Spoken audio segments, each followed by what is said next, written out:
Hi guys, Steve here, and I'll give you an update on how Misbah's mother's doing. I'll link the previous video so you get all the information, as I try not to repeat the same stuff I've gone over from the other videos.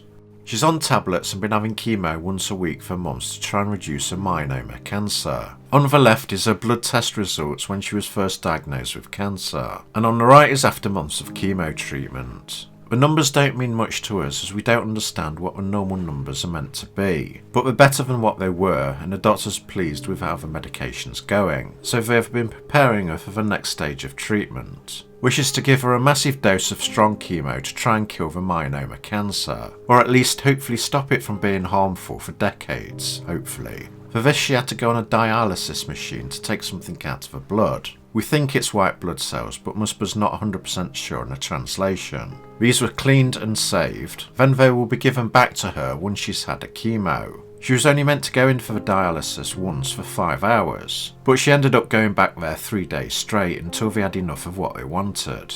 To be honest, they don't seem to give Misbah much information. The nurses handle the chemo once a week, so he barely gets to speak to the doctors, only when they consultate with him on the next step. A lot of that's in medical terms and some will get lost in translation. So if you're a doctor or a nurse and know what they've took out of blood, can you let us know please? As I want to know what kind of treatment she'll be getting and how effective it will be. Also, what are the normal blood test numbers please? We want to know what's healthy and normal and what her blood test numbers need to be.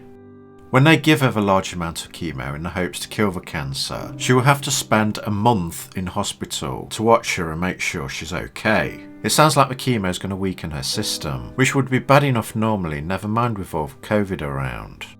So that's where we are now. She's still having chemo once a week, and she's just waiting to stay in hospital to have a strong chemo to try and kill the cancer. Misbah has all that to worry about, and now things are getting even worse with all the troubles kicking off in Palestine. Roads are being blocked off, lynch mobs are out on the streets, so I'm really worried for him. He's lived with stuff like this all his life, and hopefully he'll be okay, but Misbah and his mother still needs our help. So please go to his GoFundMe page and give what you can spare. Even if it's only a few bucks, as every little can help. What you've given already has made a huge difference to him, so thank you so much for everyone who's donated. It's helped him take his mum to hospital, allowed him to look after her, get her the food she needs and make her comfortable, and at the very least relieve all the money stress he had because he can't work because he's looking after her, and the rest of his younger brothers. He still prays for his mother many times a day. And thank you for everyone who's prayed for her. It really means a lot to him and gives him hope that she'll be okay. Her biggest wish is to still see Misbah marry so he's got a future. So we're trying to raise enough to make that happen for him when it's safe. It'll lift both their spirits and give them both something to look forward to. Thank you everyone who shared his GoFundMe page. You passing it on to other people to see is the only way it works. So if you haven't already, please post it on your social media pages and pass it on please. And please donate if you can spare it. You have helped Misbah and his family and made a difference. Thank you so much for your help and support. And please let's try and get the goal to 20,000. I'll keep you updated.